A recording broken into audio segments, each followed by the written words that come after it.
வணக்கம் சவுக்கு மீடியா நேயர்களே. இன்றைய அரசியல் அரட்டையில் தமிழ்நாட்டில் நடந்த அரசியல் மற்றும் சமூகம் சார்ந்த முக்கியமான நிகழ்வுகளை பற்றி விவாதிக்க இருக்கிறோம். நம்ம நிகழ்ச்சிக்குள்ள போறதுக்கு முன்னாடி இன்னும் சப்ஸ்கிரைப் பண்ணாம நீங்க பார்த்துட்டு இருந்தீங்கன்னா நம்ம சேனலை சப்ஸ்கிரைப் பண்ணிருங்க. இப்போ வாங்க நம்ம நிகழ்ச்சிக்குள்ள போலாம். சார் வணக்கம். சார் வணக்கம்.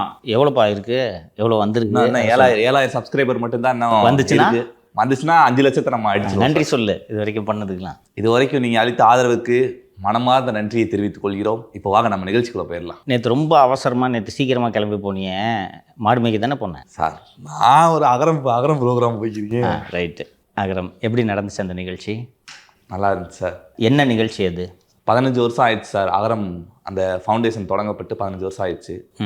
அதில் படித்து நிறைய பேர் வந்து பெரிய பெரிய இடத்துல இருந்தாங்க. அவங்க எல்லாத்தையும் கூப்பிட்டு வச்சு பேசினாங்க. அவங்களோட ஒரு வீடு இல்லாமல் ரொம்ப கஷ்டப்பட்டு இருந்தவங்க இன்னைக்கு வந்து அவங்க ஒரு 3 வீடு 4 வீடு கட்டிட்டு நல்லா சந்தோஷமாக இருக்காங்க. இன்னும் நாங்கள் நிறைய பேர்த்த படிக்க வச்சுட்ருக்காங்க அவங்க அப்படின்னு சொல்லிட்டு நிறையா இதை சொன்னாங்க சார். உண்மையிலே ரொம்ப நெகிழ்ச்சியாக இருந்துச்சு. உன் கூட படித்த உன் செட்டு பசங்களெல்லாம் பார்த்தியா? பார்த்தேன் சார். என்ன சொன்னாங்க? நம்மளே ஒரு மாதிரி இப்படி வரணும்டா அப்படின்னு சொல்லிட்டு பேசிகிட்டு இருந்தோம் சார். Very good. ரொம்ப சந்தோஷம். உண்மையிலேயே இந்த அகரம் ஃபவுண்டேஷன் செய்து கொண்டிருக்கக்கூடிய பணி, இந்த 15 ஆண்டு நிகழ்ச்சியை பார்க்கும்போது தான் அவங்க எவ்வளோ பெரிய பணியை செய்து கொண்டு இருக்கிறார்கள் அப்படின்றது தெரிய வருது. நார்மலாக இந்த மாதிரி பிரபலமான நடிகர்கள் பெரிய ஆட்கள் எல்லாம் என்ன பண்ணுவாங்கன்னா, அவங்க பிறந்த நாள் அன்றைக்கி கூப்பிட்டு ஒரு 4 பேருக்கு சோத்தை போட்டு விட்டுட்டு ஃபோட்டோ எடுத்துக்கிட்டு முடிச்சிருவாங்க. அது போல் இல்லாமல் ஒரு சமூக பொறுப்போடு சூர்யா, கார்த்தி, திருமதி ஜோதிகா, சிவகுமார் அத்தனை பேருக்குமே இந்த பெருமை சேரும். ஏன்னா இது ஒரு வேலை. எல்லாருக்குமே மனசுக்குள்ளே உதவி செய்யணுன்ற எண்ணம் அத்தனை பேருக்கும் இருக்கும். எல்லாரும் கெட்டவங்களாம் கிடையாது. உதவி செய்யணுன்னு இருக்கும்.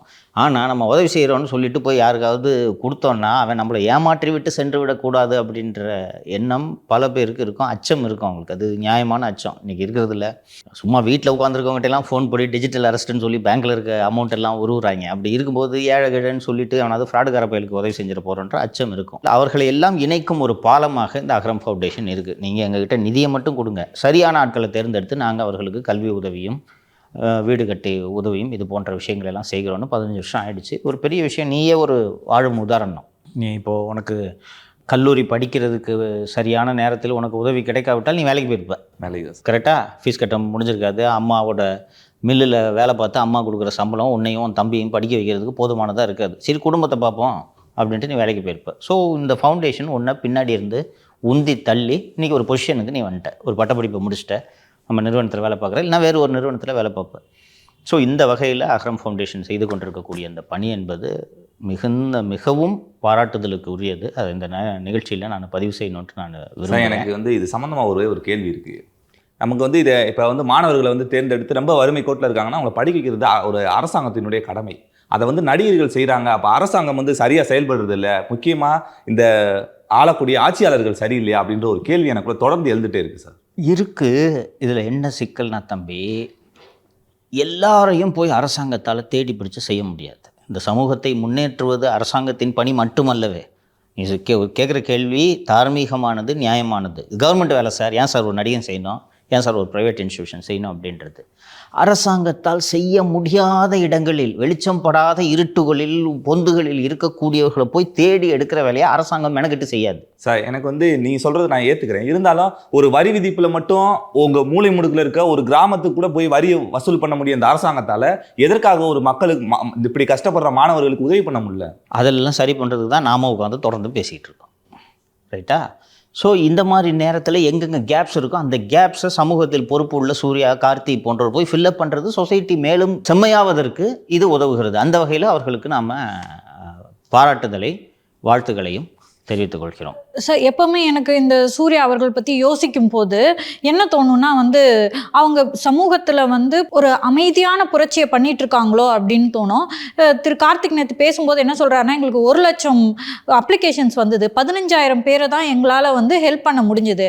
நாங்கள் எல்லார் வீட்டுக்கும் டைரெக்டாக போய் பார்க்குறோம், அவங்க நிலைமையை பார்த்து அது மூலமாக தான் உதவி பண்ணுறோம் அப்படின்னு சொல்கிறாங்க. ஸோ பொதுவாக சொல்லுவாங்கல்ல, மீன் கொடுக்காதீங்க, மீன் பிடிக்க கற்றுக் கொடுங்க அப்படின்னு சொல்லிட்டு. ஸோ அந்த மாதிரி ஒரு குட்டி சமூக புரட்சி அவங்க ரொம்ப அழகாக பண்ணிட்டு இருக்காங்கன்னு நான் நினைக்கிறேன். எனக்கு ஒரே ஒரு குழப்பம் என்ன இருந்தது என்றால், இது சிவகுமார் குடும்பத்தினர் செய்யக்கூடிய ஒரு செயல். இது அவரது பிள்ளைகள் திரு கார்த்திக் மற்றும் திரு சூர்யா ஆகியோர் 2 பேரும் சேர்ந்து தான் பண்ணுறாங்க. இது எதுக்கு திமுக சாயத்தை பூசிக்கிறாங்கன்றது எனக்கு நேற்று அந்த விழாவை பார்த்தபோது உள்ளபடியே எனக்கு அந்த எண்ணம் தோன்றியது. அந்த மேடை சூர்யாவுக்கான மேடை, கார்த்திக்கான மேடை. அந்த 15 வருடங்களாக அவர்கள் உதவியால் படித்த அந்த மாணவர்கள் படித்ததுக்கான பெருமை சூர்யா மற்றும் கார்த்தியை சேரும். இது எதுக்கு சம்மந்தம் இல்லாமல் கமலஹாசனை கூட்டின்னு வரீங்க, திக வழக்கறிஞர் அருள்மொழி எதுக்கு கூட்டிட்டு வரீங்கன்ற எனக்கு உள்ளபடியே எனக்கு வியப்பாகவும். கமல்ஹாசன் கூட அவரை கூட புரிஞ்சுக்க முடியுது சார், ஏன்னா அவர் ஒரு நடிகர். ஆனா திமுக நடிகர் சும்மா நடிகர்கள்லாம் சொல்லாதீங்க, நீங்க ஒரு திமுககாரர் கரெக்டா? எம்பி ஆயிட்டாரு, திமுக எம்பி ஆயிட்டாரு. திமுக எம்பி. அப்புறம் அது திமுக சாயம்தான்.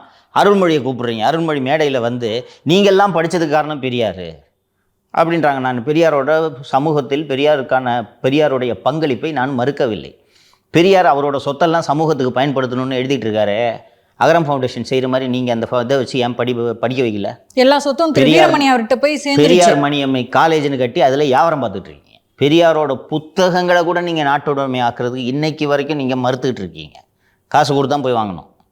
நீங்கள் நாட்டுடைமை ஆக்கிட்டீங்கன்னா 5 ரூபாய்க்கு போடுவான் புக்கு. அதை கூட நீங்கள் செய்ய மறுத்துக்கிட்டு பெரியாரின் பெயரால் தமிழகம் முழுக்க கல்வி நிலையங்களை திறந்து அதன் மூலமாக வியாபாரம் செய்து கொண்டிருக்கிறீர்கள். அப்போது இன்னொருத்தரோட மேடையில் வந்து நீ படித்ததுக்கு பெரியார் தான் காரணம்ன்ட்டு பேசுறது ஆபாசமாக இருந்தது எனக்கு. அது மட்டும் இல்லை, அவங்க வைக்கிற குற்றச்சாட்டே அதுதான். ஏன் பெரியாரை நீங்கள்லாம் படிக்கலைன்னா, பெண்களை படிக்கக்கூடாதுன்னு சொல்கிறாங்கன்னா கரண்டியை பிடுங்கிட்டு புத்தகங்களை கொடுன்னு சொன்னாங்க. நீங்கள் செய்யுங்க மேடம், நீங்கள் தானே மேடம் ஆட்சியில் இவ்வளோ நாள் இருந்திருக்கீங்க, திமுக இருந்துகிட்டே இருக்குது, அதை நீங்கள் செய்ய வேண்டியது தானே. இதுதான் இப்போ இது அவங்க சார்ந்த கட்சி தானே இங்கே இருக்குது, அதை செய்ய வேண்டியது தானே. இன்னொருத்தன் செஞ்சுக்கிட்டு இருக்கான், அந்த மேடையில் போய் உட்காந்து பெரியார் தான் காரணம்ட்டு பெரியார் பெருமையை பேசிகிட்டு இருக்கீங்க. கமலை நீங்கள் கூப்பிட்டதில் தப்பு இல்லைன்னு சொன்னீங்களா, அவரும் அந்த மேடையில் போய் என்ன சொன்னார்? சனாதனம் தான் இதற்கு காரணம்னு உருட்டினார். பார்த்தீங்களா? இல்லை சம்மந்தம் இல்லாத வேலை. ஸோ அடுத்த ஆண்டு விழாவை நடத்தினால் சூர்யாவும் கார்த்தியும் அவர்கள் செய்த உதவிக்கு அவர்களே பெருமைப்பட்டு கொள்ளட்டும். இந்த சம்மந்தம் இல்லாத இவர்களை எல்லாம் அழைத்து தேவையற்ற கட்சி சாயத்தை இவர்கள் பூசிக்கொள்ள வேண்டாம் என்று தான் நினைக்கிறாங்க. நல்ல பணியை செஞ்சுக்கிட்டு இருக்காங்க. எதுக்கு இவங்க 2 பேர்? சு வெங்கடேஷன் அவரை கூட அது ஒரு திமுக சொம்பு எம்பி, மதுரை எம்பி இருக்காருல்ல, அவரெல்லாம் ஒரு கடைந்தெடுத்த திமுக காரர். அவர் எழுத்தாளர் என்றெல்லாம் பார்க்க முடியாது, கண்மூடித்தனமான திமுக ஆதரவாளர் சு வெங்கடேசன் எல்லாம். அவரை நீங்கள் கூப்பிட்டு இப்படி பண்ணுறீங்கன்னா இது உங்கள் நிகழ்ச்சி, அகரம் ஃபவுண்டேஷனோட நிகழ்ச்சி. அகரம் ஃபவுண்டேஷன் நடத்திக்கிங்கன்றேன். பெரியாரை படிக்கல பெண்கள் அப்படின்றாங்க. பெரியார்லாம் எனக்கு எப்போ அறிமுகம் ஆறாருன்னா, லிட்டரலாக நான் காலேஜ் முடிச்சதுக்கு அப்புறம் தான் அறிமுகம் ஆறாரு. ஏன்னா கல்விக்கூடங்களில் நம்மளுக்கு பெரியார் பற்றி பாடங்கள் இல்லை. அது கூட எப்படி அறிமுகம்னா, இப்போ தொண்டு செய்த பழுத்த பழம், தூய தாடி மார்பில் விடும் அப்படின்ற பெரியார் பாட்டை தவிர நம்மளுக்கு பாட புத்தகங்கள் எதுவுமே இல்லை. இது யார் பண்ணியிருக்கணும்? ஆட்சியாளர்கள் தானே பண்ணியிருக்கணும். தொடர்ந்து மாறி மாறி ஆட்சிக்கு இருந்தவங்க. இது யார் மேலேயோ குற்றச்சாட்டு மாதிரி அவங்க வச்சுட்டு போகிறாங்க. ஸோ பேசிக்காக அவங்களே சொல்கிறாங்க, வன்மம் வரும், உதவி பண்ணும்போது வன்மம் வரும் அப்படின்னு சொல்லிட்டு அதை நான் ஒத்துக்கிறேன். ஒவ்வொரு தடவையும் சூர்யா அவர்களாக இருக்கட்டும், ஜோதிகா அவர்களாக இருக்கட்டும், விமர்சனத்துக்கு உள்ளாகும் போதெல்லாம் நான் ரொம்ப வருத்தப்பட்டிருக்கேன், இவங்களோட பண்ண உதவிகளெல்லாம் நினச்சி. ஸோ நியூட்ரலாக இருந்தாங்கன்னா இதெல்லாம் அவங்க தவிர்த்துற வாய்ப்பு இருக்குது. ஆமாம், நீங்கள் இப்போ பார்க்கும்போது எனக்கு சூர்யா கார்த்தி யாருன்னே தெரியாது. இந்த நிகழ்ச்சியை முதல் முறையாக பார்க்கும்போது எனக்கு பார்த்து ஏதோ டிஎம்கே நிகழ்ச்சி மாதிரி இருக்கு. திமுக எம்பி ஒருத்தர் இருக்கார், வழக்கறிஞர் அருள்மொழி இருக்கிறாங்க, சு வெங்கடேசன் இருக்கிறாரு. அப்படின்னா இது டிஎம்கே ஸ்பான்சர் நிகழ்ச்சி தான். அவங்களுக்கு எதுக்கு இதுன்ற உன்னதமான எண்ணத்தோடு இந்த நிகழ்ச்சியை அவர்கள் செய்கிறார்கள். சம்மந்தம் இல்லாமல் திமுக சாயத்தை எதுக்கு, அதுவும் திமுகனா அசிங்கன்ற லெவலுக்கு நீங்கள் ஆகிப்போச்சு நாட்டில், எதுக்கு திமுக சாயத்தை எடுத்து பூசிக்கிறீங்கன்னு தான் நம்ம சொல்கிறோம்.